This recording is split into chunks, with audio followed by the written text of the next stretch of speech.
Welcome to the Alcohol Free Life podcast. I'm Janey Lee Grace. This is for you if you've quit the booze or you'd like to, or maybe you're just sober curious. I'll bring you tips and motivation without any judgment, and there'll be inspiration from experts, quit-lit authors, and sober heroes.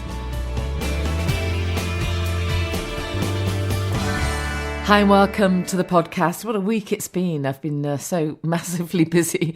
I've been speaking at the Natural and Organic Products Show last weekend. It's a huge trade show at Excel in London, and I always do it every year because for those of you who don't already know, I have a website called imperfectlynatural.com, which came about after my various books that I've written. And so every year I go and I check out new products, and I usually speak there. This year I did a talk on vegan skincare and beauty, and I was part of a panel, whole bunch of brands pitching to a supermarket. So it was a great event. I mean, just exhausting, but a really great event. I always love seeing what's new in the world of health and well-being. Interestingly, very little when it comes to the alcohol-free world, but there was some kombucha there. Saw a few kombuchas and a few interesting soft drinks. And really, the only downside of the whole couple of days was the function that was put on to promote the awards, to do their awards ceremony, if you like. And of course, it's not the fault of the show organisers. It's down to the big boys at Excel. But it was just unbelievable. I posted a message on an online forum and said, literally, I went to this function, and as you went in, you were offered wine and champagne, and then so there literally was a choice of red wine, white wine, champagne, beer, and then for the non-drinkers, wait for it, a jug of orange juice, a jug of warm orange juice, and not even any water. I mean, seriously, you just actually couldn't make it up, could you? So I didn't stay very long. But anyway, I do love finding good alcohol-free drinks. And to that end, I've been searching yet more great artisan brands. And so for this show, I've collaborated with a fabulous artisan soft drink brand, Jeffrey's Tonic. So I'm going to be bringing you my chat with the CEO, Mike Robinson. He's not called Jeff, he's called Mike very soon. We'll explain that. Just to mention, though, just in case there are any brands listening who have natural products, I've just launched my Platinum Awards as well, and I do this every year, and it's to recognise the best in natural and organic products and eco products, so everything really to do with holistic living. And also there are categories for therapists and coaches, and even wellbeing authors. So if that's you, check out platinumawards.co.uk. We've got some great sponsors on board, including, I'm absolutely thrilled to say, Sea Arch. So how cool is that? We've actually got an alcohol-free brand who are supporting us in the awards. And we've got some amazing judges as well. I've got Zoe Ball on board, Carrie Grant, Joe Wood, Claire Every, the little London vegan, and Glenys Barber. And me, of course. What else has happened this week? It's been super busy. Yes, I interviewed Sam, a.k.a. William Porter, author of Alcohol Explained. Such a lovely guy. I know that there'll be a lot of people listening to this who really feel that William's book, Alcohol Explained, has absolutely changed their life. It's a game changer. And he's a fantastic guy. And the really good news is that he is going to be a guest at our next event, our next Self-Care for the Sober Curious event, which I'm going to remind you about again later. But just briefly, it's Monday, 29th of April. It's 7 o'clock-ish at the Jago. It's a funky venue in Dalston in London. And it's free to attend, but you do need to book your tickets through Eventbrite. So if you go to Eventbrite and you type in Self-Care for the Sober Curious, it should come up. Or if not, type in My Yard. That's the name of the charity who organise it all. And alongside William, we have Laura Willoughby, co-founder of the Club Soda online community. Laura's just incredibly knowledgeable and, literally been there, done it, got the T-shirt, lives it. So it's going to be a fantastic Q&A session we're going to have. And William is just great because he brings in that kind of logical side to everything. So it's going to be a great event. I'm looking forward to it myself now, very much. If you're thinking about it and you're just not sure if it's your thing, I did mention that a couple of people had done a lovely review for us on the last one and said that they really found that there was a huge amount of kindness in the room, which I thought was great. And they said some of the great takeaways from the last one was that they discovered the importance of finding a community, putting yourself and your decision not to drink as first priority, saying no if something doesn't feel right, and changing up your routines, maybe starting and ending the day earlier. So I hope that whets your appetite for the next event. Follow us on Instagram, as you know, it's at Janey Lee Grace. That's the same on Twitter and Facebook, everywhere, really. And our main interview this week is with Scott Pearson, the boy who drank too much. You may have heard the podcast that I did a few weeks ago with another Generation Zedder, Millie from Sober Girl Society. And I thought it'd be great to get another insight into that world. And if you're in your 20s or your early 30s, you'll absolutely love hearing Scott, the boy who drank too much. He's a big-time Instagram influencer. And along with Millie and another girl called Kate, they're doing amazing work, really, just encouraging younger people into this space because, let's face it, it's tricky for them, isn't it? There's a lot to navigate. This can be tricky for all of us. And so he's got some great tips and some great insights. So we'll bring you that very soon. First off, though, let's hear about these great alcohol-free tonics.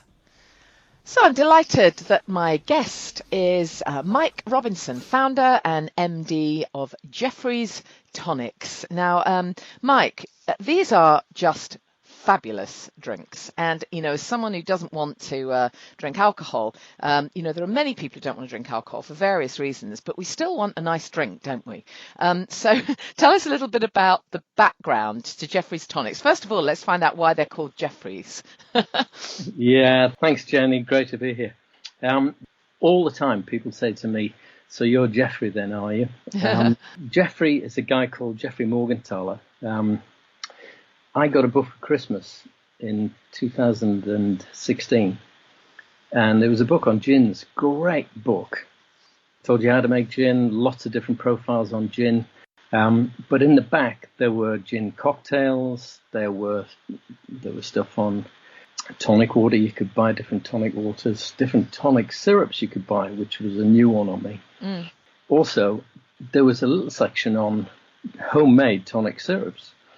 And I Googled what's the best tonic you can get, and back came the reply, the one you make yourself. Yeah. So I thought, well, all right, I'll give it a go. Can I just ask quickly, just before we go any further then, if anyone's thinking, I'm not quite sure what you mean by a tonic syrup, can you just explain? I mean, we all know what a tonic water is, and of course now there are many flavoured ones on the market, aren't there, as well? They used to just be the plain one, but now you can get some flavoured ones. So exactly what is a tonic syrup then? Just to be really clear. Actually, I've been asked, so what is a tonic water? Ah, okay. Well, feel free to tell us. I mean, essentially, a tonic water came about basically with people in India wanting to stave off malarial fever. And there's a bit of a tale behind cinchona, but essentially a tonic then was syrup made up by using this cinchona bark for quinine and sugar, and then adding water, or as they had, soda water. So that was essentially tonic. Tonic now you can get, it's basically a drink which is typically served with spirits, typically gin, but and has some bittering agent, and usually that's quinine, but people have used some people are allergic to quinine, so people have used gentian, they've used hops even, oddly, but quinine still is the sort of gold standard as far as the bittering agent. Because exactly, what is it then? I mean, presumably it has some kind of beneficial health effects if it originally was in tonic water in order to give you a tonic, as it were. Yeah. Basically, in I think the mid sort of 1500s, there was a lady called the Countess of Sincona who had a fever, and the local Quechua Indian population recommended that you bathe in this water that had been steeped, that had this bark steeped in it. Right. And sure enough, the fever abated, and the story grew that maybe there was something in this bark. So the Jesuits around that time were clearly very interested in stuff like that, and brought back the bark. It was called Jesuits bark. It's Cinchona typically grows in tropical, elevated places in tropical countries. Right. And it grew originally in Peru. It's now found in many parts of the world. Quinine, it's extracted from cinchona bark, and it interrupts the life cycle of the malarial mosquito parasite in your bloodstream, and so there is a definitely preventive effect attached to malaria. But the English colonial group in India, which basically is where the term Indian tonic comes from, made up this tonic with sugar syrup and this Jesuit powder. And the amount of honestly, if you taste that by itself at the concentration that they used to use, it is phenomenally bitter. It's much more bitter than the tonic water we'd have here. Yeah, I can imagine.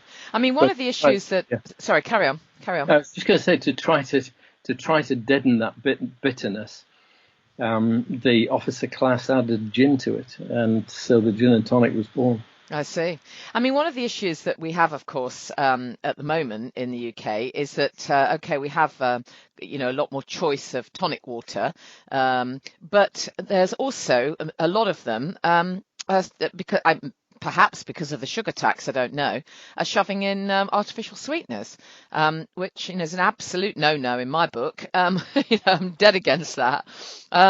And I absolutely, I think it's a real issue, and I think for people who are trying, reducing their alcohol or trying not to drink, if you rock up to a supermarket or wherever, and you buy, certainly if you buy something like a pre-mixed non-alcoholic or alcohol-free gin and tonic, that will almost certainly. Well, I haven't found one that doesn't contain sweeteners, and I think this is really kind of. I don't know your view on it, but I think it's really, really insidious that people are trying to do the right thing and to give up alcohol, and then they're ladening these really hideous, potentially toxic chemicals into their body. Absolutely, and I loathe artificial sweeteners with a vengeance. I found them foul, and it's amazing how many people that when they say, has it got any sugar in it, we say, well, actually, the reason it has sugar in it is that we just don't want to put anything artificial in there. We don't want artificial sweeteners as an absolute no-no. Yeah. And the number of people come to us and say, oh, my God, thank you, that we feel the same way. Yeah. And how much sugar is in there? So as you say, it's got to have sugar in, but I mean, what are we talking here? Is this really a, sort of highly calorific drink if we have one of yours? In terms of calories, standard serve is about 36 calories. I mean, it's not hugely calorific. These are drinks that are truly sophisticated soft drinks. It's not something that you're going to give to your kids in a litre bottle. And, it's something that you can drink with friends and feel good about it. Yeah, exactly. These are really lovely, sophisticated soft drinks. They're quite complex recipes. The fact that we're using all natural ingredients, we're not using extracts of any kind. We're just using herbs, spices, cinchona bark, organic Sicilian lemon or organic lime, sea salt, citric acid as an acidity regulator, and sugar. That's all that there is in it. And I think that makes the difference when you come to taste them. I mean, I'm guessing that, most other, products that would be sort of competitors of yours probably would use some artificial flavors with the flavors, would they? They do use either artificial flavors or what they call as natural flavors, which are extracted from the real ingredient. And honestly, to be to be completely frank, there are some ingredients that we use that are very difficult to handle, and we've thought, look, can we have any shortcuts? Can we just get away from using these?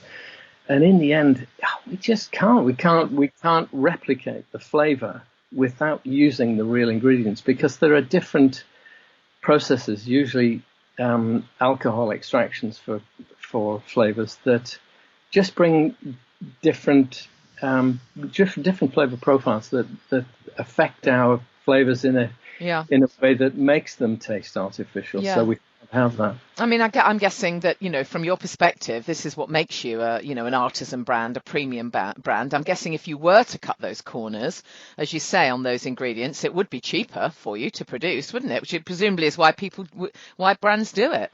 Oh, I mean, if you look at any other tonic water, basically they take a vat of water, chemically pure quinine. Basically, they call it natural quinine because it's chemically extracted from cinchona bark, because that's the cheapest way to get it. But basically, it's flavor extracts, and that's it. You carbonate it. That's not what we do.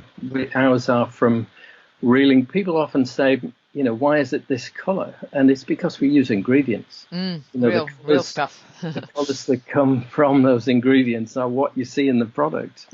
Yeah. So tell us what's available then. What flavors and stuff you have? So our original recipe, the one that we started with, that maybe because that was Christmas, there are Christmassy flavors of cassia, nutmeg, allspice, and clove. Quite often people do say it's Christmas in a glass, but it does make a lovely summery drink. And then we have lime, galangal, and orange. The galangal is, again, not something that you might normally see in a tonic water, but it provides just a bit of complexity. It's an Asian ginger, basically, that just provides a really lovely Far Eastern mix of flavor. Yeah. And then there is yarrow, rosehip, and elderflower. Lovely floral blend. They're all really lovely by themselves. A lot of people do say that they like some more bitterness, but a lot of people say they don't. Again, so many people say, "Oh, I don't like tonic water," and then when they taste Jeffrey's, it's, oh my God, this is really good. This is tonic that I can really love. Some people that like tonic water actually do like our not so plain tonic water with not so plain tonic syrup, which you can, all of these you can dilute to greater or lesser extent to your own taste. But the not so plain is simply with cinchona bark and organic Sicilian lemon juice as the flavor contributors, and that provides a little bit more bitterness than you might normally find. So let's just be clear then. Are they all cordials? Do they all need something adding to them? They do make really lovely cocktails or mocktails. They can, because they're in the syrup form. It means that you can add them to other ingredients to form lovely mixes. But they would typically be added around about 1 to 5 or 1 to 6, possibly with a not so plain down to 1 to 7 dilution, typically with soda water or sparkling water. That would be typically how you would drink. Perfect. So it must have been great for you recently, with this sort of increase in the interest in mindful drinking and people drinking less. It must have had a fabulous impact on your brand, because more and more people are now looking for great alcohol-free drinks. Actually, there were There were a number of reasons we started this. One of them was that nobody was really innovating properly, we felt, in tonic water, but there was, as well as that, massive growth in just a massive market in gin and tonic. But so on the one hand, there is this question of serving the gin and tonic market, but equally, we recognized from the start just how great these are without alcohol. Yeah. And absolutely, increasingly, people are looking to find something that is really interesting, that is not just one of the usual suspects of sort of Diet Coke or lemon soda. It's always a compromise. I've been out myself. When you're driving or just wanting to avoid alcohol, you are short of just something really interesting to drink. So and also I was increasingly finding that the blooming lime and soda I was getting had artificial sweetener in it. Yeah, absolutely, totally. So whereabouts can we get Jeffrey's tonics at the moment? Obviously they're available online, but where else? Yeah, they're online on our website, on Amazon. In and around Cheshire, in terms of farm shops and delis, we're in the Ludlow Food Centre. We're in national chain Blue Diamond Garden Centres, but we are about to be launching with Ocado. Oh, that's good. In the next 2 weeks or so. We've been through all the process. They've approved us, and it's now just a question of getting onto their software system. Yeah, that's fantastic. And what about finding Jeffrey's tonics in bars and pubs and clubs? Is there any hope of that in the near future? Is that something you would like for the brand? I would love for that. Yeah. And kind of high-end restaurants, I think this is a definite positive for high-end restaurants to be able to offer really interesting soft drinks. Yeah. And just something different that is made of natural ingredients. It's not widely spread among bars and restaurants. We do have some presence locally. We've started through trade shows to contact and sort of the on-trade, as they call them, the sort of bars and restaurants, and across an increasing number of those, we're starting to grow. We do sell a larger bottle, 500 ml bottle with a poorer cap that we're specifically focusing on the on-trade, just because we do think that's a massive potential area for us. Yeah, fantastic. Well, Mike, it's great to talk to you. I think we've probably whetted people's appetite a lot for this. This description of the flavours is amazing. Just remind us of the website then. www.jeffreystonic, JEFFREYSTONIC.com. Lovely. Thank you, Mike. I really appreciate it. Thank you for taking the time to tell us about the brand. Yeah, thanks, Janey. Cheers. Don't forget, if you go over to imperfectlynatural.com, you can get an opportunity to win some of these drinks. There's some Sea Arch to win there as well, and some Outfox drinks, obviously alongside lots of other natural and organic products. So make sure you enter. It'd be lovely to have some people win who really want to try out some of these drinks. So on to our main interview then. Scott Pearson is known as the boy who drank too much. And I love the work that Scott is doing. He came along to our event. I got to meet him. It's a great insight into what it's like to be a younger person who is giving up the booze and going against the tide, if you like. He's got some great insights. Here's Scott. Hi and welcome. I'm so thrilled that my guest is Scott Pearson, a.k.a. the boy who drank too much. Welcome, Scott. Hi, how are you? Yeah, really good. I'm so pleased you're able to join me. I mean, very often in this kind of field, if you like, we talk to women a bit like me who've finally given up the booze. So it's actually really good to get a totally different perspective from a guy, much younger guy as well, who's in this kind of field. And obviously you've got a whole different set of stuff things to navigate, as it were, you know, as a young guy. So tell us a bit about your story. You're in your 20s, is that right? I am, yeah. I'm 28. Yeah. So tell us how it all, you know, what happened for you then? When did you start drinking? I started drinking, I think it was probably around 15 or 16. I think like my earliest proper memory of having a drink was kind of after my school prom. Yeah. We'd all gone to the park and kind of just got bottles of alcohol, as you do. But I don't remember my relationship with alcohol in those kind of early years ever really being abnormal, as it were. Like I was very much a kind of take it or leave it kind of person. But around the same time was kind of when I was going through the process of coming out as well. And I think that must have had some kind of impact now that I look back on it.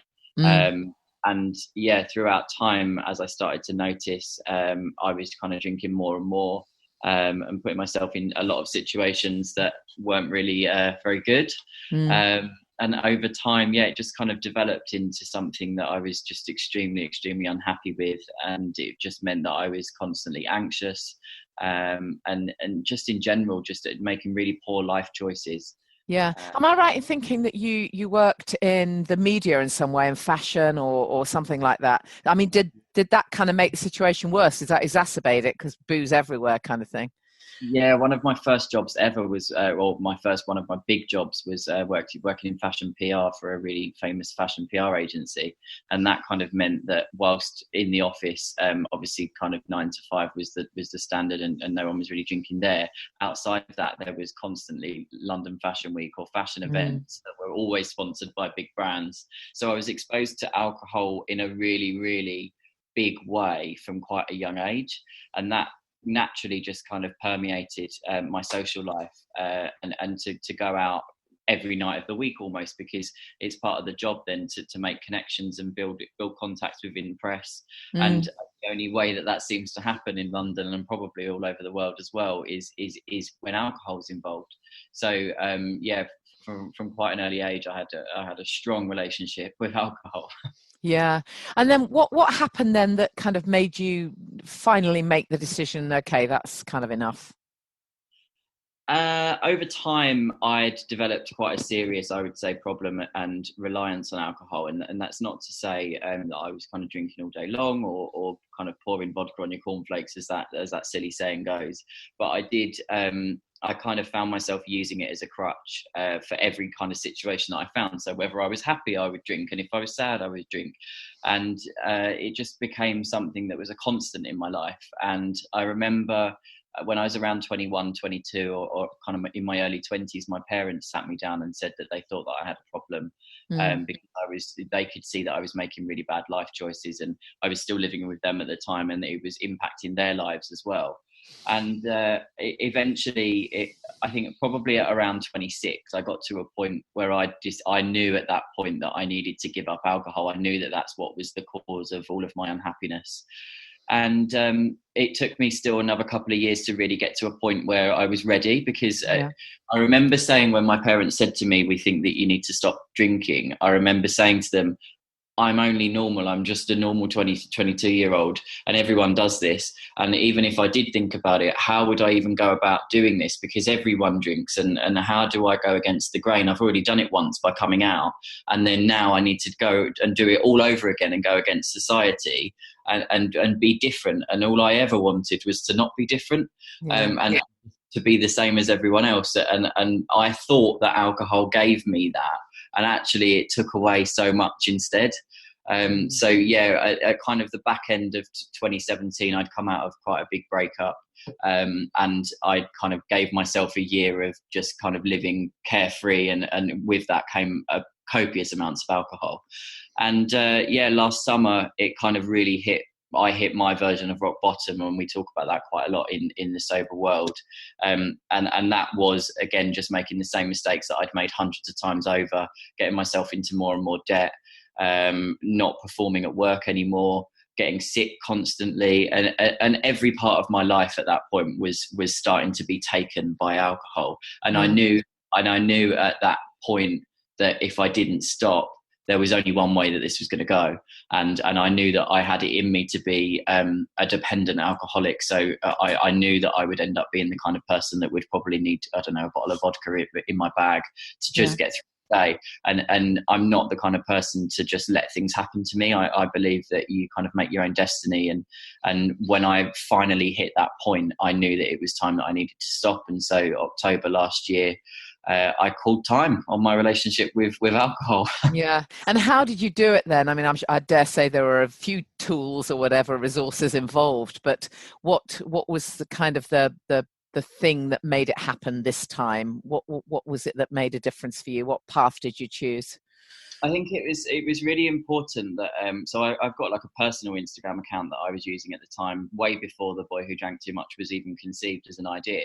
And on that, I had a friend called Sammy who we used to party together quite seriously in London, and she was speaking quite a lot on Instagram about her journey of kind of being sober, or at the very least moderating her drinking and being really mindful around that.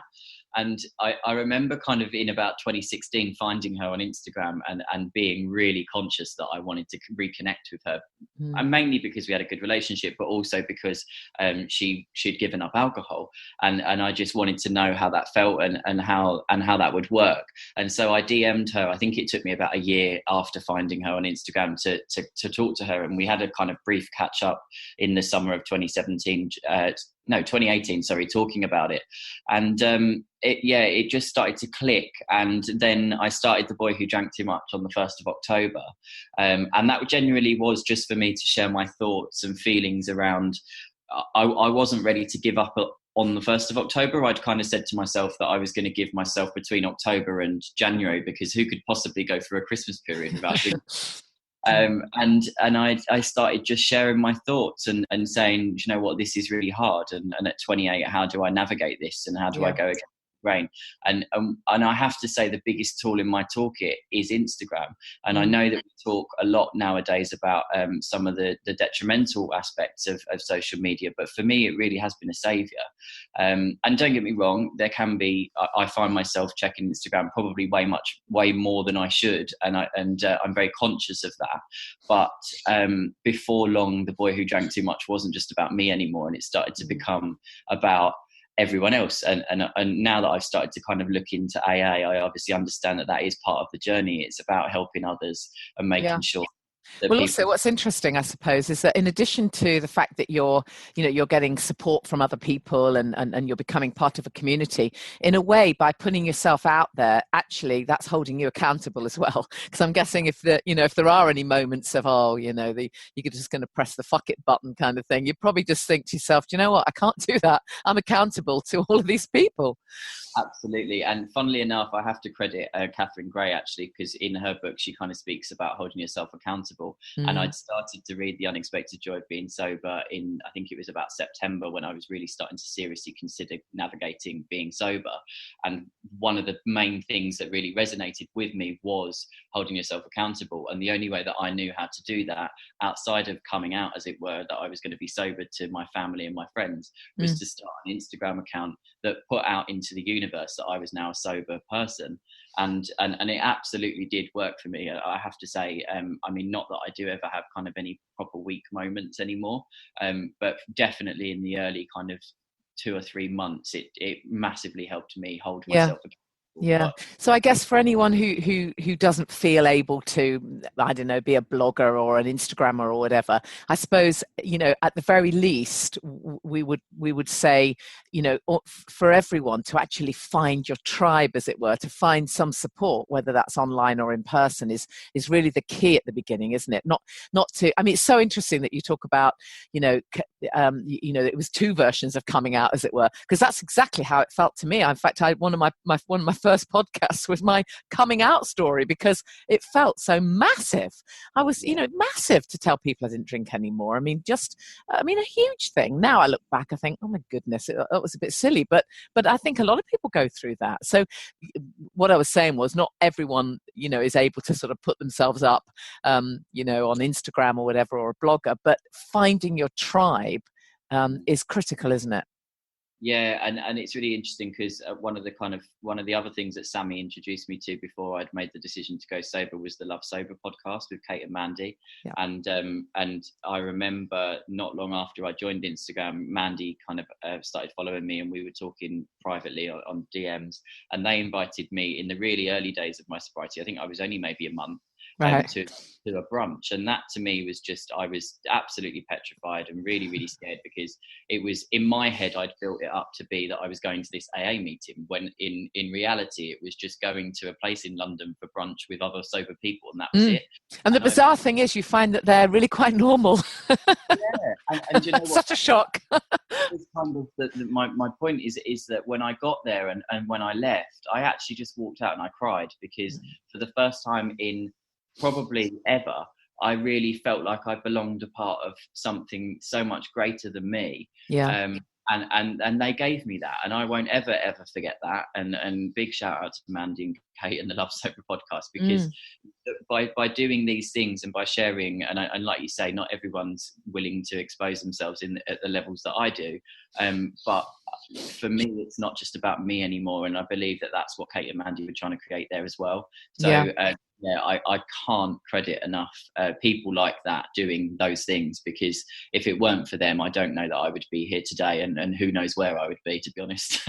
Yeah, absolutely. And what about this whole thing that we hear then, that the millennials are drinking less, and the Gen Zs, which you're probably part of. I mean, how true is that in your experience?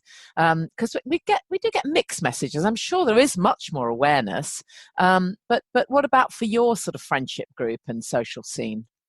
I'm kind of the higher end of the millennials, as it were, and I have to say that this whole thing around millennials drinking less, for me, is absolute bollocks. Is it? That's interesting. I don't know any, and even now I couldn't identify millennials other than people that have chosen to go sober that never started drinking in the first place. Right. So I don't know whether the statistics are kind of more targeted on the generation below me. I definitely know that kind of I've got cousins and I've got two brothers that are a lot younger than me. I think that in this kind of world of Instagram and health and fitness and the focus on that, I think that's definitely having some effect on what people are drinking and how much. But I definitely, from my own personal experience and the people that I've met, I mean, I work with people that are slightly younger than me, and they drink like fishes.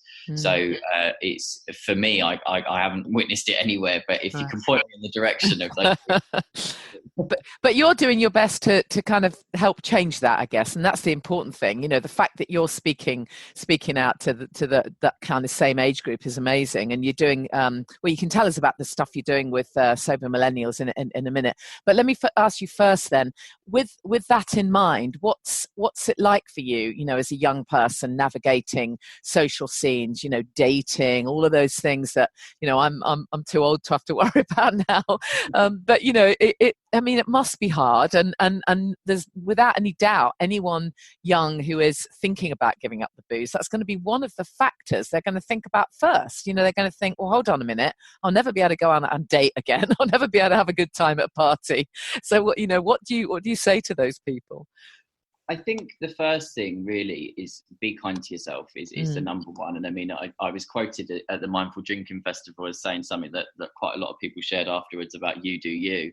And I think I don't know why I did this, but in my first week of sobriety, I went on a date and did it sober. And I don't know, I think we spoke about this at your event the other week, about that people that struggle with alcohol or any kind of addiction tend to live in extremes. Yeah.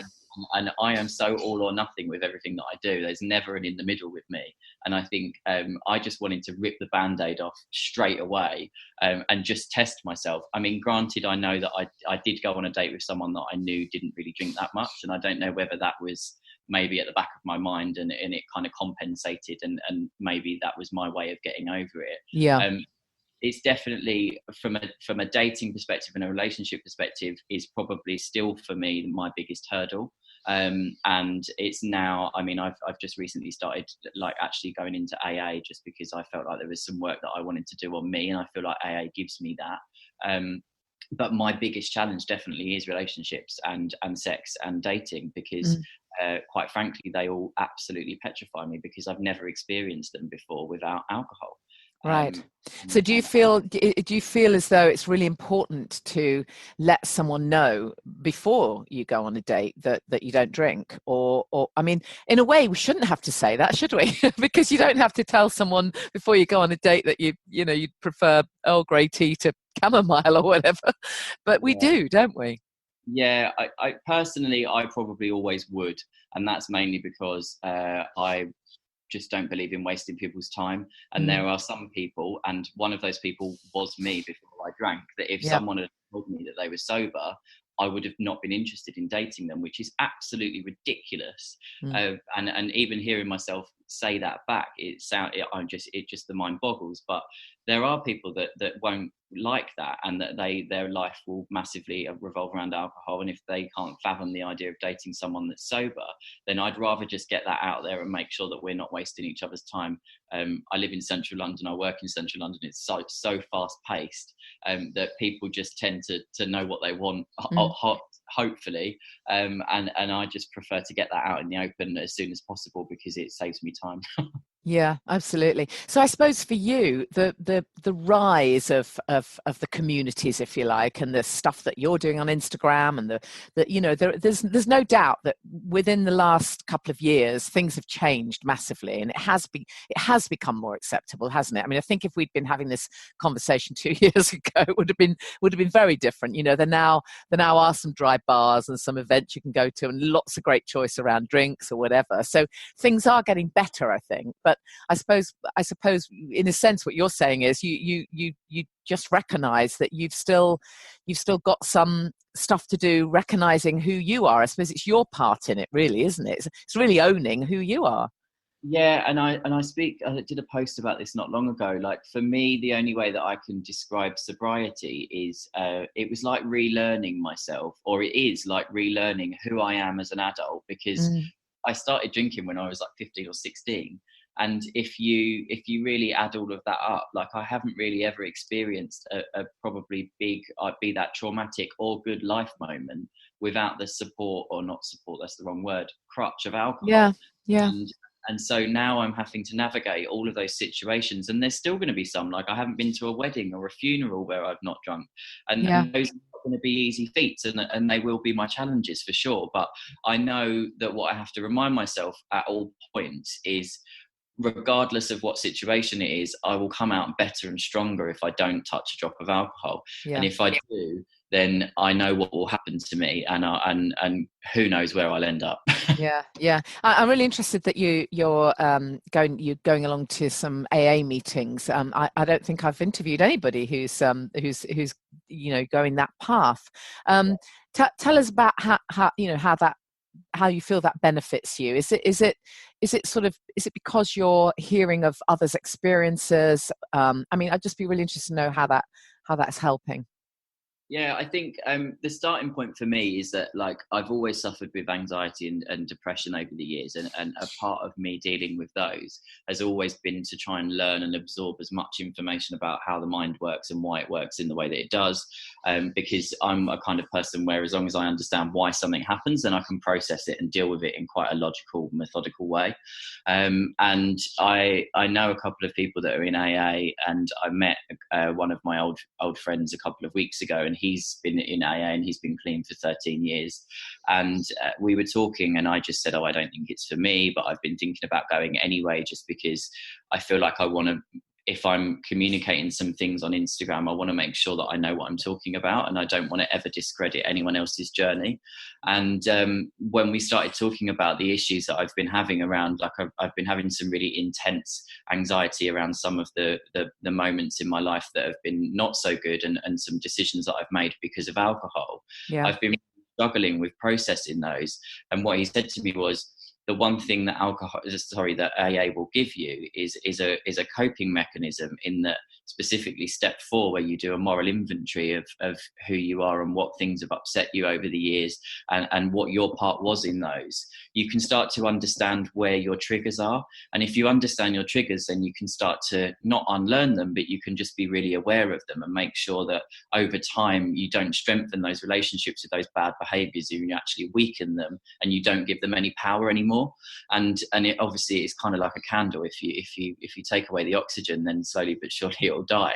And that's why I started. And I mean, don't get me wrong, I'm definitely not an expert. I went to my first meeting last week, and I've got my second one tomorrow, and I'm still looking for a sponsor, but I'm reading Russell Brand's recovery book, which really translates that kind of, there's a lot of talk around God and higher power, and that really scared me because I'm not religious, and I didn't think I believed in a higher power. But actually, in reading this New World Translation kind of updated version of the steps in Russell's words, but also going to meetings and hearing other people's stories, it really has opened my mind to a whole other world. And I like the idea as well of having friends all over the world that I haven't even met yet, that have been on the same journey as me or similar, and knowing that if I go to Australia tomorrow, I can walk into a room of people that will know how I'm feeling and potentially leave with new friends. And you don't get that opportunity in other circles. So why the hell not?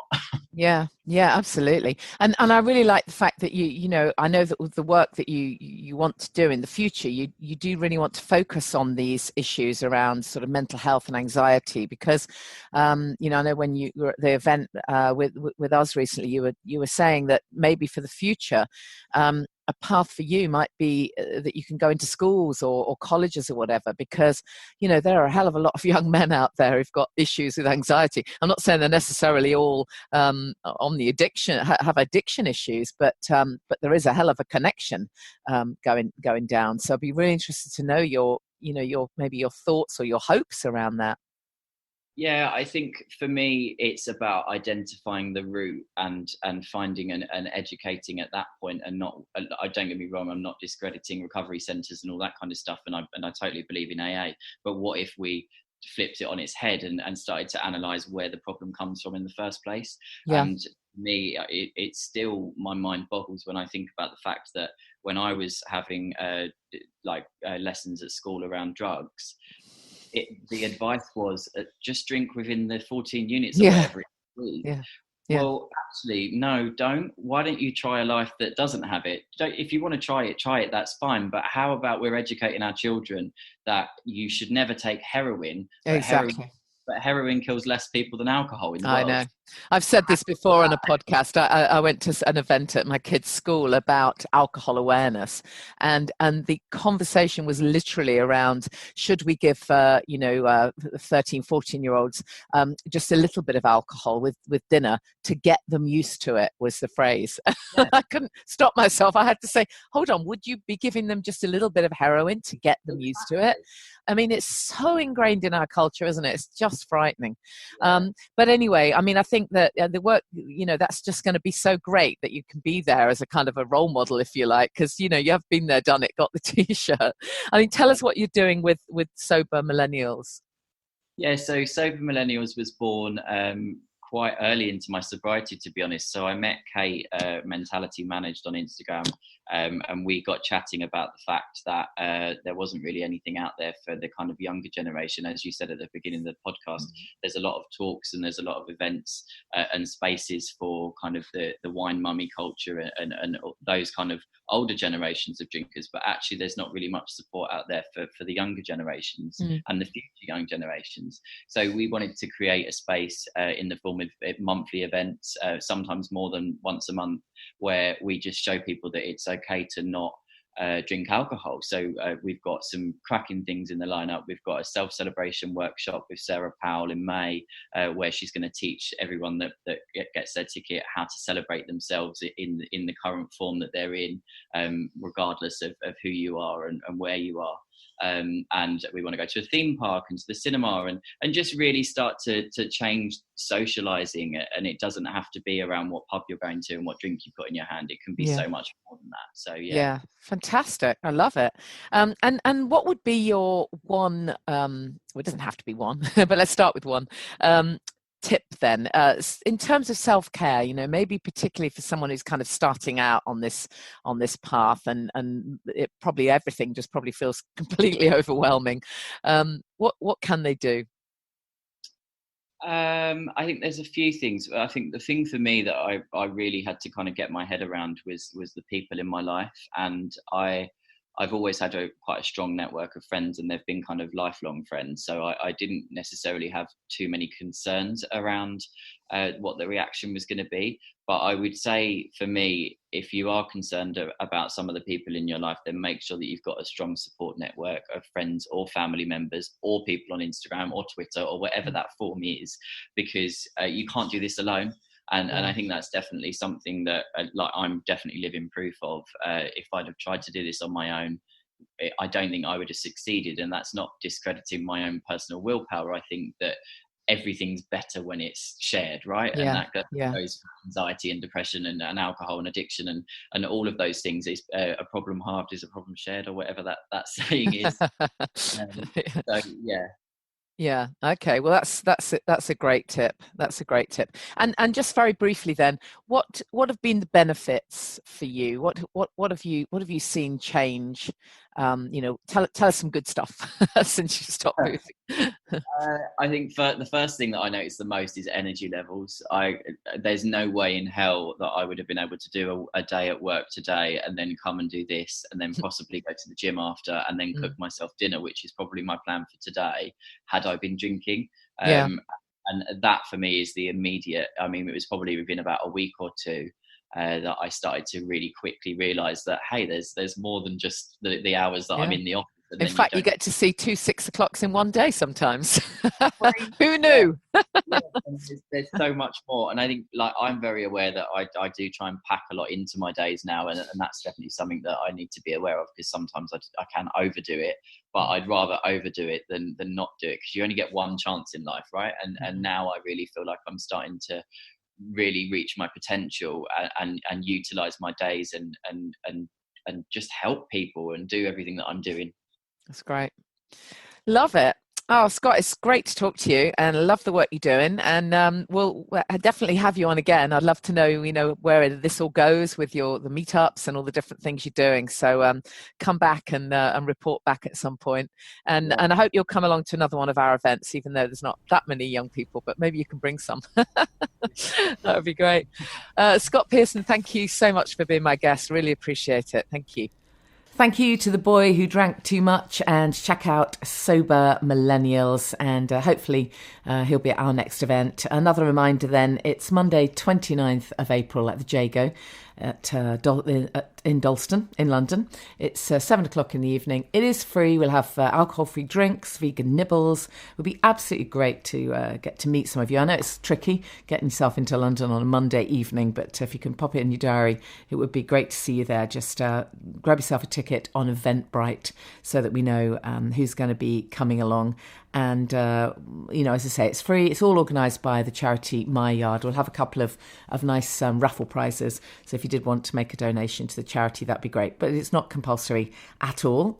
We just really want to do this, really want to share this inspiration. And we're just very lucky because we've got these amazing, inspirational people who are willing to pop up and be part of it. So as I've already mentioned, Laura Willoughby from Club Soda will be at our next event, along with William Porter, author of Alcohol Explained. I just actually found out that when I interviewed William, Sam is his real name, that he's also written a book on diet and fitness Explained. So really looking forward to reading that one. So on to my self-care tip for the week. Well, it's another one that you're going to say, wow, the girl's a genius. How did she come up with that? It is sleep. Sometimes, as one of those earlier tips said, sometimes you just have to start your day earlier and end it earlier. Sometimes things just get tipped up and you find that you can be a lot more productive if you're not drinking and you're not staying up ridiculously late. And there's this kind of pressure to always feel that you have to stay up late. But, if you feel like going to bed, that's the top tip, is go to bed and just have a fantastic night's sleep, because it can really make such a massive difference. Of course, as William explains, you'll get to hear this when you hear the interview with William, but as William explains, in the early months when you give up drinking, actually sleep is not great. The one thing you were hoping was going to be amazing is not always fantastic. But once you do start to sleep better, then just make sure you get enough sleep, and hopefully you'll feel a lot better as a result of it. So don't forget, we would love your self-care tips. Anything, big or small, just pop us a message on Instagram or send us a Facebook post. Use the hashtag Stay Dry Till July. That's our little campaign that we're running with the charity, because we reckon if you get to July, then you won't look back. Whatever point you start, really. It's just about getting those days under your belt. So any self-care tips that you can come up with, we'd love to hear them. Don't forget, if you're listening on iTunes, please subscribe and rate and review the show. It makes a huge difference to us. And in the next few weeks, I've got an interview coming up with, well, obviously William Porter, as I've already mentioned, and Harriet Whaley Cohen, who is fascinating coach and nutritionist. I think she's been featured on one of the webinars with Laura at some point from Club Soda. Really interesting woman. So that's somebody else we've got lined up for you. And also Lisa Bauscher, who is a lady from the US, got a really interesting story to tell about her book. So all that's to come in future podcasts. Thank you so much for listening. Thank you for listening to the Alcohol Free Life podcast with Janey Lee Grace. Please subscribe to us on iTunes, rate us, share on social media, and tune in again.